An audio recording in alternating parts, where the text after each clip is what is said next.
Buonasera, buonasera a tutti e tutte, benvenuti all'Alliance Française di Bologna.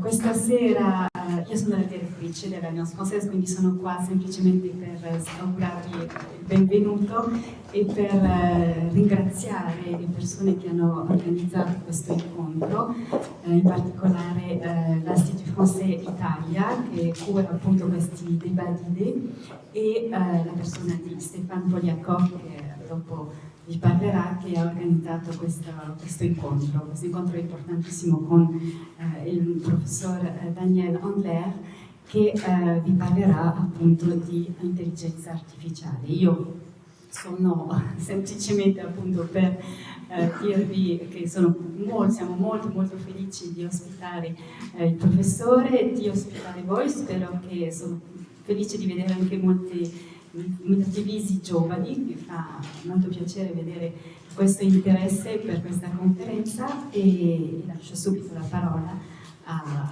Stéphane, augurandovi una buona serata, buon fine pomeriggio. Grazie, soprattutto grazie dell'accoglienza all'Alliance. Io sono Stéphane Poliakov dell'Istituto Francese Italia, e già è una specie di abitudine di avere questi incontri italo-francesi. Abbiamo avuto parecchi su varie tematiche.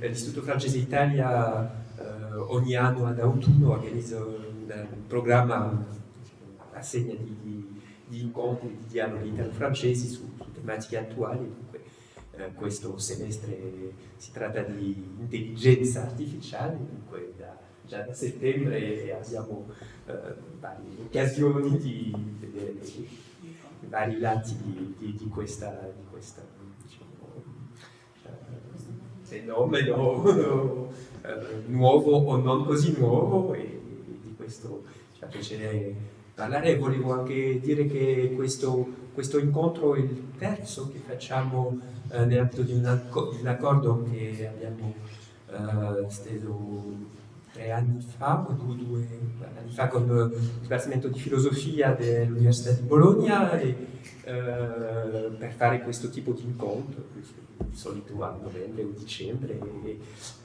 dunque dopo l'incontro sulla democrazia e sulle diritti alle donne l'anno scorso. Adesso facciamo anche questo incontro più mirato sulla filosofia, e dunque anche quello ci fa piacere iniziare o rafforzare questo dialogo italo-francese nell'ambito della filosofia. Voglio ringraziare l'Alliance Française, la nostra direttrice di scambio, qualche cosa a Detras, che lavora all'Istituto Francese Italia all'Università di Bologna, e niente, solo per dire che stasera abbiamo questa occasione di fare dialogare due filosofi, che ringrazio, quindi Daniela Andler, su diciamo, e quello mi sembra anche molto importante, magari questo, che l'intelligenza artificiale se ne parla sempre più, magari anche troppo, ma vediamo che da settembre c'è almeno a Roma e anche in altre città c'è un bel successo, un interesse per questa tematica, anche per approfondirla, per magari porsi le domande un po' fondamentali. Non so se sono filosofo, ma di che cosa si tratta, di che tipo di intelligenza artificiale, da quanto tempo esiste, e l'occasione di questo incontro è questo libro di Daniel Andler, Intelligenza artificiale, intelligenza humaine, la double énigme, che è stato tradotto in italiano, in duplice enigma, dell'intelligenza artificiale e umana, messo a confronto anche con distinzioni, e anche che ci fanno capire un po' della profondità storica del progetto, o dei vari progetti successi e non sempre successi dell'intelligenza artificiale da 70 anni. Quello mi sembra molto interessante vedere anche questo. Dunque non voglio rubare altro tempo, io sarò qui anche per magari aiutare un po' con la traduzione, anche se il professore Ander proietterà delle slide in italiano, dunque dovrebbe, ma se con il mio italiano proverò, l'ho fatto ieri, dovrebbe andare bene, e voglio sì soprattutto ringraziare tutta l'equipe dell'Alliance Française, anche la parte tecnica, eccetera, per questa occasione, e dunque aggiungo solo un ringraziamento quindi al professore Francesco Bianchini del Dipartimento di Filosofia dell'Università di Bologna e la professoressa Valeria Zotti, professoressa di Linguistica francese al Dipartimento di Lingue e Letterature Straniere dell'Università di Bologna, che dialogheranno con Daniel Angleur. E ringrazio anche la libreria Modo Infoshop che è venuta appositamente quindi con le copie della traduzione in italiano, quindi del libro Il duplice enigma di Daniel Angleur, e quindi potete, se volete, acquistare il libro e avere una dedica speciale dell'autore. Quindi lascio la parola a Daniel Angleur per la presentazione, e poi la professoressa Zotti e il professore Bianchini interverranno per le domande e le risposte a questo intervento.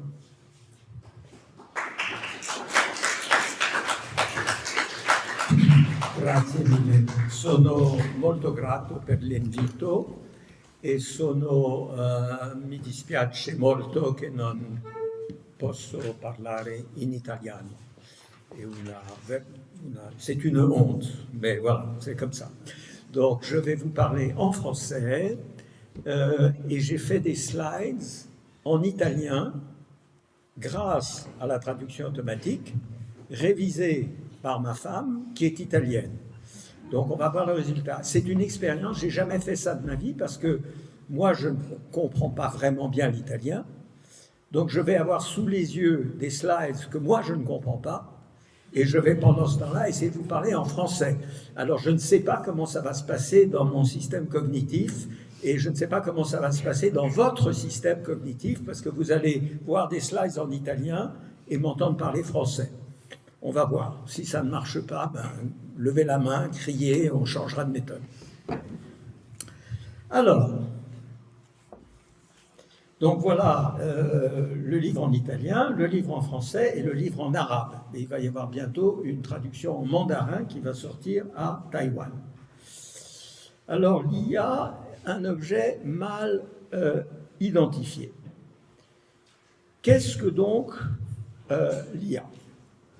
Alors, est-ce que l'IA, c'est ChatGPT? Tout le monde au monde entend parler de l'IA depuis ChatGPT, c'est-à-dire depuis novembre 2022, depuis 2 ans. Mais l'IA, ce n'est pas du tout ChatGPT. L'IA, ça existe depuis 70 ans, ou même, on peut remonter un peu plus loin, à 80 ans, et même peut-être un peu plus loin, à 100 ans. En tout cas, au moins 70 ans, donc clairement, ce n'est pas ChatGPT, qui est juste une feuille, en quelque sorte, dans un arbre assez compliqué, qui a pris ses racines dans les années 1950, qui s'est développé dans les années suivantes, etc. Alors, est-ce que l'IA, c'est tous les algorithmes, toute l'informatique? Alors, ce qui est curieux, c'est que pour le grand public, ce n'est pas très clair, en fait. Qu'est-ce qui est de l'IA, qu'est-ce qui n'est pas de l'IA? Ce sont des algorithmes, éventuellement des robots ou des machines robotiques. Quand est-ce qu'on peut dire que c'est de l'IA? Après tout, des choses admirables que fait l'IA aujourd'hui, ça n'a pas l'air très intelligent. Et inversement, des choses comme les tableurs, comme Excel par exemple, c'est drôlement intelligent. Et pourtant, comme Excel existe depuis, je ne sais pas, 40 ans, 50 ans, on ne va pas dire que Excel, c'est de l'IA. On a envie de dire que, donc voilà, il y a un problème pour le grand public. Mais il y a aussi un problème pour les spécialistes, pour lesquels il n'est pas facile de dire où s'arrête, où est la frontière entre les algorithmes qui seraient bêtes ou pas intelligents et les algorithmes qui seraient intelligents. Alors, dans ce genre de situation, on peut se dire, on va demander aux spécialistes. Et on regarde les définitions que donnent les spécialistes de l'intelligence artificielle. Je ne sais pas si j'en ai mis une ici. N'essayez même pas de la comprendre. C'est à mourir de rire. Ce qui est intéressant là-dedans, c'est que c'est plein de clauses. C'est ceci ou cela, et ça peut être aussi ceci et cela, avec des termes techniques qu'on ne comprend correctement que si on est soi-même un spécialiste d'intelligence artificielle, en tout cas qu'on est vraiment au courant de l'intelligence artificielle. Et ce qui est aussi remarquable dans cette définition, que vous regardez rapidement, il n'y a pas le mot intelligence. C'est pas par hasard, ils ont soigneusement évité de mettre le mot intelligence dans cette soi-disant définition de l'intelligence artificielle. Il existe d'autres textes officiels qui sont également compliqués et qui évitent soigneusement de parler d'intelligence. Est-ce que tu penses qu'il faut dire 2-3 choses en plus? Avete bisogno di un riassunto, traduzione o tutto è chiaro dai slide? Ditemi voi come volete. No? Va bene? Va bene. Okay. Se volete io faccio un momento anche più avanti se diventa più... Sì. Alors, c'est l'histoire qui peut peut-être venir à notre secours ici. L'intelligence artificielle, c'est tout simplement le projet des années 50, c'est-à-dire créer une machine qui soit pensante, qui soit intelligente, au sens habituel du terme, sans guillemets. Donc j'ai mis quelques citations très connues que vous trouverez dans toutes les introductions à l'intelligence artificielle, l'une de Herbert Simon, qui est un très grand penseur, qui a eu à la fois le prix Nobel d'économie et qui a eu aussi le prix Turing, qui est un peu le Nobel d'informatique, et qui disait en 1957, tranquillement, aujourd'hui, dans le monde, il existe une machine qui pense, qui apprend et qui crée. Et un peu plus tard, Marvin Minsky, qui est l'un des papes de l'intelligence artificielle, a été le pape à MIT de l'intelligence artificielle, qui annonçait un peu plus modestement que entre 3 et 8 ans, nous aurons une machine avec l'intelligence générale d'un être humain moyen. Donc il n'y a aucun doute que les pionniers, les fondateurs de l'intelligence artificielle visaient une machine intelligente, une machine pensante, sans guillemets. Alors, le problème, c'est que ça n'existait en fait pas, malgré ce que disait Herbert Simon en 1957, ça n'existait pas non plus en 70 et ni non plus en 73 ou 78, si on ajoute 3 ou 8 à 1970. Donc, c'est un peu difficile de se baser sur quelque chose qui en fait n'existe pas. Alors, on corrige un petit peu et on dit que comme le projet n'a pas encore pris entièrement forme, la définition révisée que je propose de l'intelligence artificielle, c'est tout ce qui a été créé, tout ce qui est issu de ce projet, ou de ce songe, si vous voulez, de ce rêve des années 50. Tout ce qu'on a créé en essayant de réaliser ce rêve, de créer une machine pensante, intelligente, dans le sens littéral de ces termes. Alors, ça c'est un songe, c'est un beau projet, ça ressemble un peu à certains projets de Léonard de Vinci, aussi créer des machines extraordinaires, mais Léonard de Vinci les créait en réalité, beaucoup d'entre elles, peut-être pas toutes, mais beaucoup d'entre elles, et donc comment est-ce qu'on passe du rêve à un programme de recherche? Alors je dirais qu'on y est arrivé en 2 grands mouvements. Le premier mouvement décisif est celui de Alan Turing. Vous avez sûrement tous entendu parler de Alan Turing, mathématicien, logicien, cybernéticien d'honneur, qui a extraordinairement créatif et qui, sur cette question-là, il s'est intéressé à bien d'autres choses. Il nous propose de remplacer ce que j'appelle l'intériorité, je vais l'expliquer très rapidement, par par le comportement. Donc, laissons de côté, nous conseille Turing dès un célèbre article de 1950, laissons de côté des choses qui sont pour l'instant hors de notre portée. Donc, la pensée, l'intelligence, ce que les philosophes appellent l'intentionnalité, c'est-à-dire la capacité qu'ont des pensées ou des paroles de se référer à quelque chose d'extérieur. Oublions ces choses qui sont trop compliquées pour l'instant scientifiquement et oublions la consapevolezza, c'est quoi ça? La conscience. La conscience, merci. Je ne comprends pas moi-même, c'est drôle. Et reformulons le rêve en termes de comportement. L'intelligence se manifeste par des comportements spécifiques qui, dans la plupart des cas, sont aisément identifiables. Et ces comportements sont à leur tour produits chez l'être humain par des mécanismes cognitifs internes. Donc, en suivant cette réduction du rêve initial à quelque chose de beaucoup plus opératoire, on arrive à ce que j'appelle une retraite stratégique vers une intelligence artificielle sobre.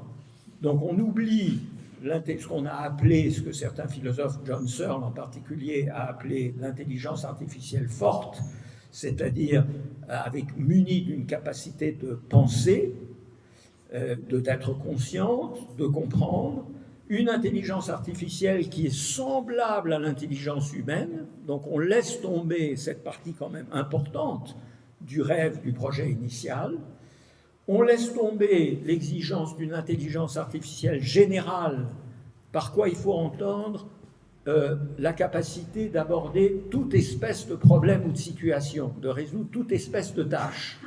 Les algorithmes d'intelligence artificielle actuels, pour la plupart, on est peut-être arrivé à quelque chose de nouveau, mais pour l'essentiel, au temps où l'intelligence artificielle s'est développée dans les années 70, 80, 90, il y avait un algorithme, on s'intéressait à une tâche, et on faisait un algorithme pour cette tâche-là. On avait donc un système d'intelligence artificielle pour une tâche particulière et un autre système d'intelligence artificielle pour une autre tâche.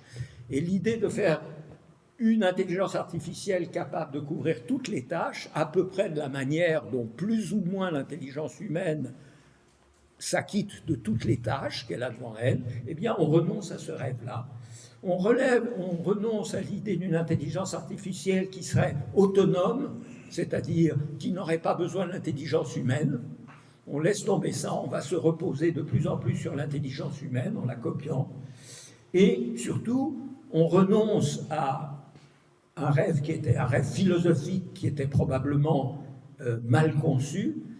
On renonce à l'idée de doter une machine d'une espèce de propriété, si vous voulez, qui serait une essence, qui serait l'intelligence. L'intelligence n'est plus une essence dont on pourrait en quelque sorte, comme dans certaines conceptions religieuses, l'âme qui habite le corps, qui devient une essence, qui transforme un simple corps organique en un être humain conscient. Et de la même manière, on renonce tout à fait à ça pour ce qui est de l'intelligence artificielle. Donc, ce que nous allons avoir, c'est ce que nous allons viser, c'est une IA plus faible et plus sobre, qui accomplit un certain nombre de tâches intelligentes, ou pour le dire autrement, ce que nous allons faire, c'est automatiser un certain nombre de processus cognitifs, jouer aux cartes, jouer aux dames, trier une liste, jouer aux dames, jouer aux échecs, voilà. Chaque fois que vous pensez à une tâche qui exige de chez vous un certain travail intellectuel ou cognitif, vous allez essayer d'écrire un algorithme qui va réaliser cette tâche. Vous allez essayer de l'automatiser. Alors, la clé, en quelque sorte, pour arriver vraiment à quelque chose d'opératoire, qui a vraiment lancé le programme d'intelligence artificielle, c'est de considérer que ces mécanismes cognitifs qu'on cherche donc à copier, à automatiser, à faire réaliser dans les machines, sont une manipulation, sont des traitements, des manipulations de symboles, c'est-à-dire de signes physiques, des marques physiques, qui représentent certains aspects du monde et qui constituent dans leur ensemble un système de traitement de l'information. Alors, je ne sais pas si c'est la bonne traduction en italien, il se peut que non, il se peut que vous utilisiez en fait l'expression anglaise, ça, Francesco nous le dira. En anglais, on dit Information Processing System.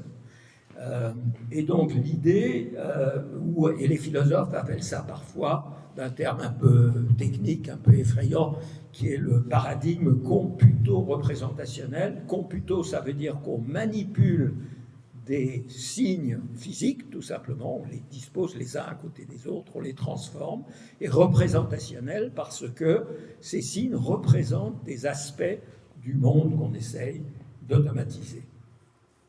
Donc, c'est un grand mécanisme qui a deux côtés.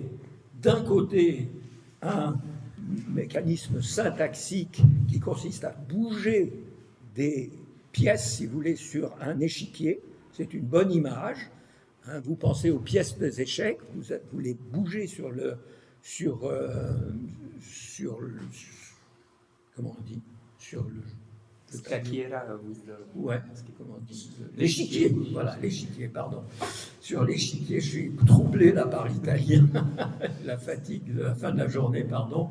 On bouge les pièces sur l'échiquier, mais en même temps, ces pièces représentent quelque chose, mais dans le cas des échecs, elles représentent, c'est pas clair ce que représentent les pièces de l'échec, mais en revanche, c'est clairement un système syntaxique, en ce sens-là. Et puis, de l'autre côté, c'est un système sémantique, c'est-à-dire qui se réfère à des objets du monde. Alors, ça a l'air, je dis à Yuto, ça a l'air absolument affreux, comme je l'ai expliqué à l'instant, surtout que je me suis mal exprimé, et que ce n'est pas votre langue, mais enfin, c'est pas grave. Je vous dis, tranquillisez-vous, vous connaissez très bien, en fait, cette chose-là. Vous êtes complètement familier de cette chose-là, parce que vous venez 70 ans après Turing, vous êtes habitué à ça grâce à l'informatique. Si vous pensez simplement au contrôle aérien, c'est quoi un contrôleur aérien? C'est quelqu'un qui est dans une salle de contrôle, il n'a aucun accès direct aux avions.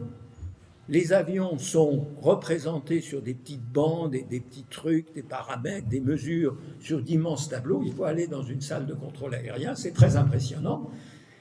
Donc il bouge ces signes physiques, ou maintenant électroniques, sur leur tableau de contrôle, et grâce à ça, il se représente l'état des avions dans le ciel, et il se le représente de manière fidèle pour éviter que les avions se rencontrent. Donc un système de contrôle aérien, c'est une belle illustration de ce qu'est un système de transformation, de traitement de l'information.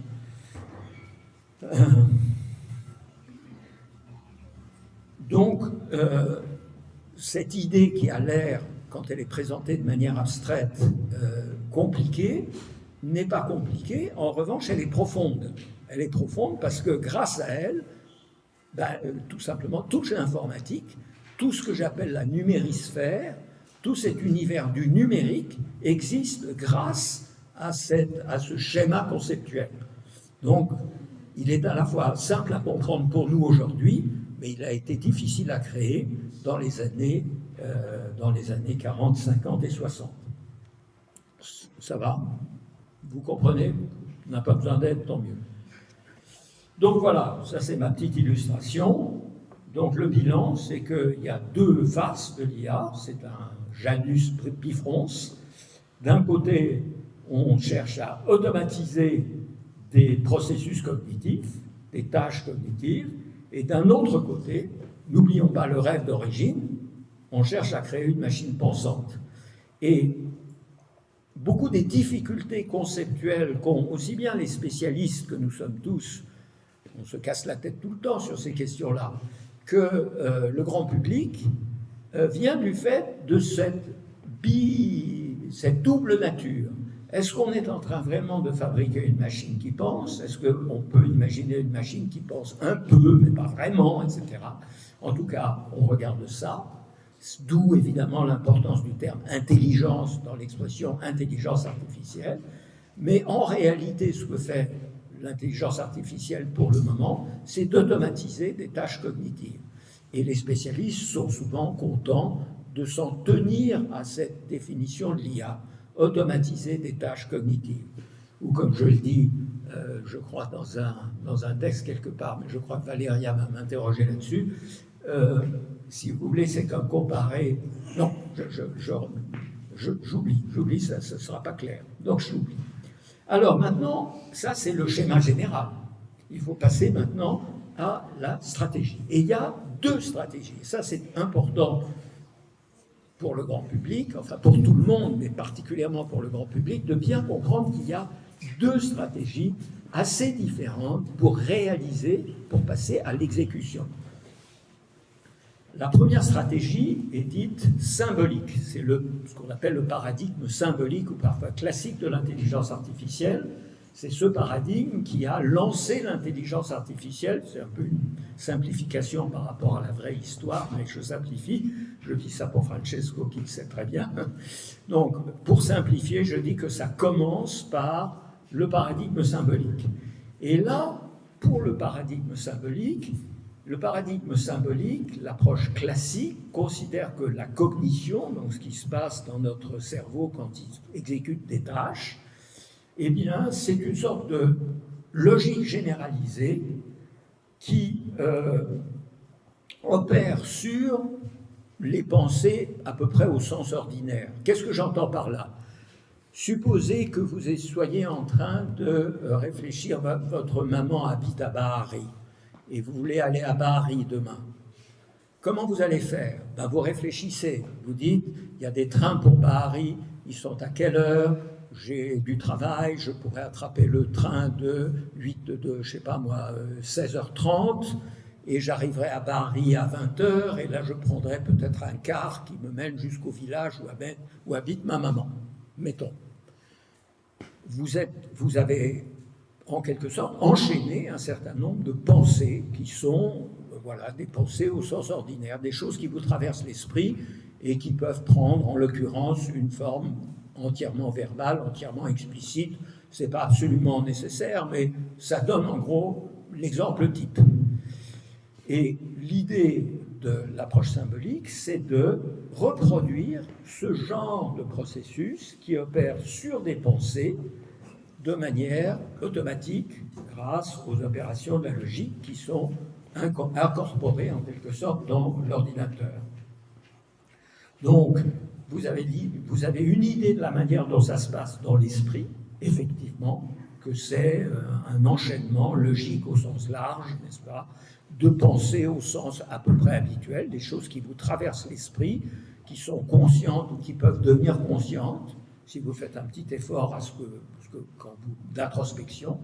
Et puis, d'un autre côté, ce que vous voulez faire, c'est reproduire ça sur un ordinateur. Ça, c'est la stratégie symbolique. Alors, c'était une très belle idée, une très riche idée, par-delà sa simplicité, même en raison de sa simplicité, c'était une très belle idée, mais ça n'a pas très bien marché.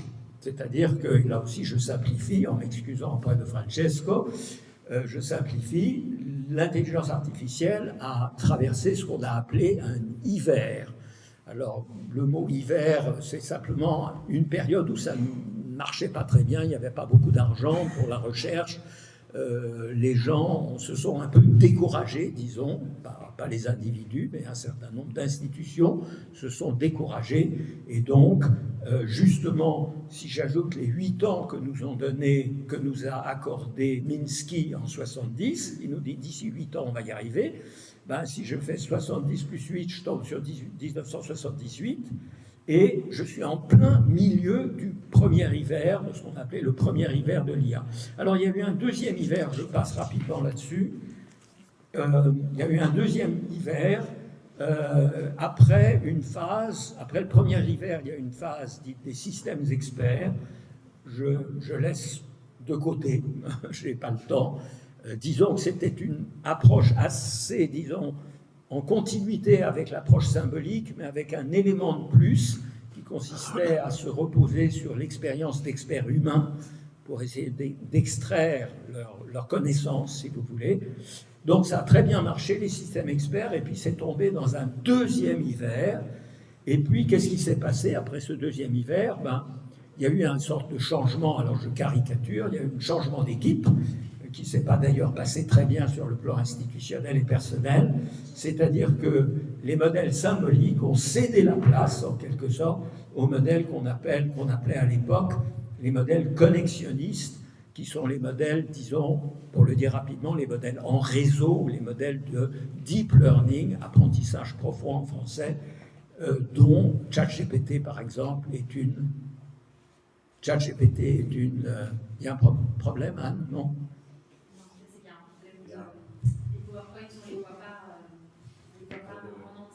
Ah mince. Ça alors, ils sont tous comme ça? Aïe. Alors on va peut-être...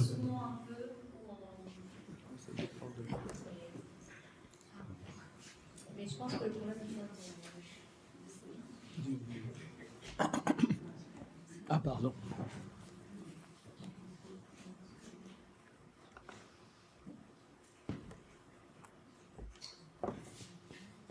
On va rester comme ça. C'est pas grave, c'est pas grave. Comme ça, vous saurez quel est mon prochain. Voilà, c'est ça. Donc, changement d'équipe.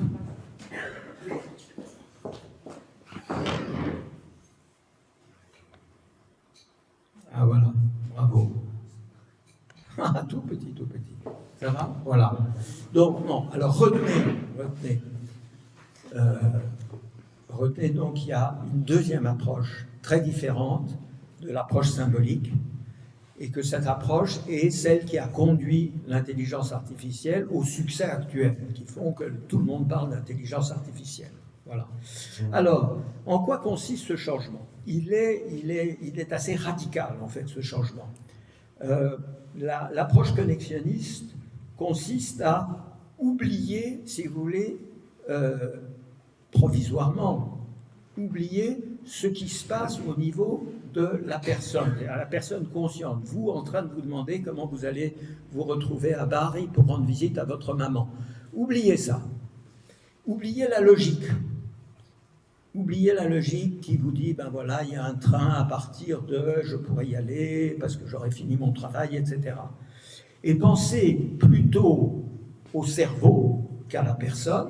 Le cerveau et la personne, c'est pas du tout pareil. Par exemple, vous ne savez pas du tout ce qui se passe dans votre cerveau. Vous avez beau vous creuser, vous ne savez pas ce qui se passe dans votre cerveau. Et pensez plutôt qu'à la logique, pensez à la perception. La perception, c'est un grand mystère, parce que quand vous reconnaissez justement, imaginez que votre maman vous attende à l'arrêt du car à Bari, ou dans le village près de Bari, vous allez reconnaître le visage de votre mère. Vous ne savez pas comment vous faites. C'est quelque chose de compliqué de reconnaître dans l'obscurité le visage de sa maman. Mais voilà, votre cerveau y arrive, mais vous ne savez pas comment. Et de la même manière, vous ne savez pas comment vous accédez. Par exemple, il y a un instant, je n'arrivais pas à me souvenir du terme échiquier, chessboard. Et heureusement, Stéphane me l'a soufflé. Je ne sais pas pourquoi je n'arrivais pas à accéder lexicalement au mot échiquier. Et vous savez, à mon âge, on bloque souvent sur les noms. On ne se souvient plus de comment s'appelle votre première ministre. Bon, tout à coup, je me souviens qu'elle s'appelle Mélanie, mais je pourrais très bien bloquer sur ce nom. Eh bien, l'accès lexical est de ces processus sur lesquels nous n'avons pas de contrôle. Ou bien ça marche, ou bien ça ne marche pas. Alors, l'idée du connexionnisme, c'est qu'il faut se placer à ce niveau-là. Pas du tout au niveau des pensées conscientes, mais au niveau des pensées qui ne sont pas vraiment des pensées, qui sont de l'information que traitent les neurones de votre cerveau, pour le dire rapidement. C'est pas conscient, et c'est quelque chose qui se place à un niveau qu'on appelle parfois infrapersonnel ou subpersonnel, qui sont en quelque sorte un peu l'équivalent en cognition de ce que sont le niveau microscopique, le niveau, si vous voulez, des atomes, pour le dire rapidement, par rapport aux phénomènes macrophysiques. Donc la physique nous habitue, par exemple, à la distinction entre micro et macro. Le niveau micro, c'est des petits atomes qui se heurtent, et le niveau macro, eh bien, c'est un gaz à une certaine température. Eh bien, il faut imaginer la cognition comme ça, décrite à deux niveaux, le niveau micro et le niveau macro. Donc, alors, comment automatiser ces processus? Alors, pour ce qui est des processus symboliques de l'approche classique, vous prenez un ordinateur qu'on dit parfois de von Neumann, parce qu'il a une certaine architecture, qui est l'ordinateur que vous connaissez. Et pour traiter ces informations microscopiques, vous allez les traiter très différemment dans des systèmes complètement différents, qui sont des systèmes de réseaux de neurones. Neurones en un sens particulier, en un sens mécanique, et ce sont ces réseaux de neurones qui vont traiter l'information. Alors ensuite, il y a une complication qui est que sur un ordinateur de von Neumann, on peut simuler n'importe quoi. On peut simuler une tornade, on peut simuler un mouvement de foule, on peut simuler toutes sortes de choses, et on peut même simuler des réseaux de neurones. Donc finalement, tout ça, à la fin des fins, c'est traité sur un ordinateur de von Neumann. En tout cas, comment est-ce qu'on fait? Je ne sais pas si c'est là. Non. Donc, encore un mot sur, et puis je vais essayer d'accélérer là, un mot sur la méthode. La méthode consiste à dresser, à entraîner des réseaux de neurones assez compliqués, je n'entre pas dans les détails, à partir d'une grande quantité d'exemples. Donc, on n'est pas en train de leur dire, voilà, suivez telle et telle, si tu suis telle et telle méthode, tu vas réussir ton accès lexical, ou si tu suis telle et telle méthode, tu vas pouvoir distinguer les chats et les chiens sur une image. On lui montre des tas d'exemples, en lui disant, ça c'est un chien, et ça c'est un chat, et ça c'est, voilà. Et en lui montrant suffisamment d'exemples, et en le corrigeant systématiquement quand il se trompe, comme on dresse, si vous voulez, un animal, on arrive à obtenir que le réseau de neurones acquiert la compétence perceptive ou discriminative qu'on souhaite. Donc, ça dépend, c'est un apprentissage qui n'est pas du tout un apprentissage explicite par règle, c'est un apprentissage qui est implicite par exposition à une grande quantité d'exemples. Alors, est-ce que cette IA connexionniste, est-ce qu'elle est sur le chemin de la victoire? Alors ça, c'est la question. Elle remporte tellement de succès, c'est tellement impressionnant ce que fait l'intelligence artificielle aujourd'hui, que beaucoup de gens pensent qu'il n'y a pas de limite, qu'elle va accéder à ce rêve, qu'elle va réaliser ce rêve de la machine pensante, de la machine pleinement intelligente. Alors, c'est une question qui est traitée par les spécialistes sous le nom d'intelligence de niveau humain, Human Level Intelligence. Est-ce que demain, on va avoir une intelligence artificielle de niveau humain, sachant que sur beaucoup de choses, sur beaucoup de problèmes, l'intelligence artificielle est déjà non seulement au niveau humain, mais même à un niveau surhumain? Est-ce que demain, on aura l'intégralité, en quelque sorte, de l'intelligence humaine reproduite en intelligence artificielle? Alors, je vais peut-être essayer de m'arrêter là, rapidement. La question, c'est cette histoire de niveau. Vous voyez, c'est pas mes petites images ont l'air bêtes, mais j'y ai pensé quand même. Parce que quand vous voyez cette image, vous comprenez tout de suite, il n'y a pas besoin de faire un long discours, que la question du niveau, elle pose la question de l'échelle. C'est quelle est la mesure? Voilà. Alors, c'est là que de nouveau, notre Janus bifrons intervient. Est-ce que nous lui demandons à cette intelligence de niveau humain, intelligence artificielle de niveau humain, est-ce que nous lui demandons de d'exécuter toutes les tâches possibles et imaginables que l'être humain est capable d'exécuter, ou est-ce que nous allons obtenir une machine qui pense, une machine véritablement pensante? Et alors, c'est pas exactement la même chose, ça se ressemble, l'un renvoie à l'autre, mais ça n'est pas la même chose. Alors, s'agissant des tâches, alors, les systèmes d'intelligence artificielle d'aujourd'hui sont très impressionnants. En français, on a un terme qu'on aime beaucoup et qui intervient tout le temps, tout le monde le dit, bluffant. Je ne sais pas si vous avez la même chose en italien, mais...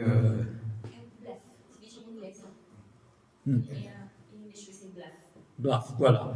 C'est bluffant, c'est très impressionnant. Il n'y a aucun doute. Alors, bluffant, è stupendo, veramente. Oui. C'est pas le bluff. C'est pas le bluff, c'est c'est vraiment. Non. Voilà. Je suis bluffé. Alors, je dis ils sont doublement bluffants parce que dans l'idée de bluffant, il faudrait trouver un équivalent italien, il doit y avoir, mais bon, ils sont très impressionnants. Ils font des choses extraordinaires. Mais ils sont bluffants au sens où on ne sait pas très bien pourquoi ils marchent. Alors ça, c'est quelque chose qui n'est pas très connu du grand public. La première chose à savoir qu'ils font des choses très impressionnantes, c'est évident. Il suffit de mettre ChatGPT sur votre téléphone portable et vous allez voir, c'est extraordinaire ce qu'il fait. Il n'y a pas que ça, mais enfin, il y a déjà ça qui est vraiment extraordinaire. Mais l'autre chose, c'est que c'est un peu de la prestidigitation, c'est de la magie.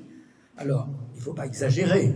Les ingénieurs qui travaillent et qui sont très bien payés pour travailler à fabriquer ces systèmes ne font pas n'importe quoi. Ils n'envoient pas une poudre magique, d'où c'est pas magique en ce sens-là. Mais les performances, les effets d'intelligence qu'on observe ne sont pas entièrement expliqués pour l'instant. Les ingénieurs, en perfectionnant, en essayant toutes sortes d'architectures, de systèmes, etc., sont parvenus à obtenir ces résultats sans pleinement comprendre pourquoi ça marche. Alors ça, c'est à la fois merveilleux et évidemment inquiétant, parce que si on ne sait pas pourquoi ça marche, on ne va aussi pas savoir très bien pourquoi ça ne marche pas. Or, ils sont imparfaits, ces systèmes. Ils ont le terme technique, c'est hallucination. Les hallucinations sont des moments où tout à coup, un système, alors je pense là à ChatGPT, à l'intelligence artificielle générative, mais ça se généralise à différentes catégories de systèmes, tout à coup ils inventent quelque chose qui n'existe pas. Donc par exemple, vous pouvez demander à ChatGPT de faire une biographie de moi, il va aller chercher sur Internet, et puis il va tout à coup, si ça se trouve, inventer un livre que je n'ai jamais écrit.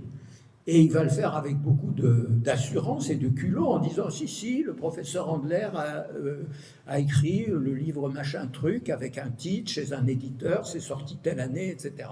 Alors que je ne l'ai jamais fait. Donc, dans ce cas-là, ça n'a aucune importance, mais il y a bien des cas où c'est très embêtant d'avoir des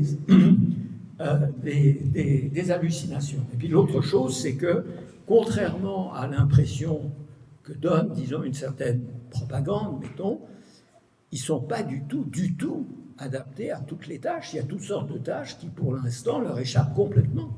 Des tâches bien précises, si vous voulez, pas des tâches extraordinaires. On ne leur demande pas de devenir aussi bon pianiste qu'Arthur Rubinstein. C'est pas ça. Non, des tâches assez ordinaires que nous faisons tous et pour lesquelles ils ne sont pas du tout équipés.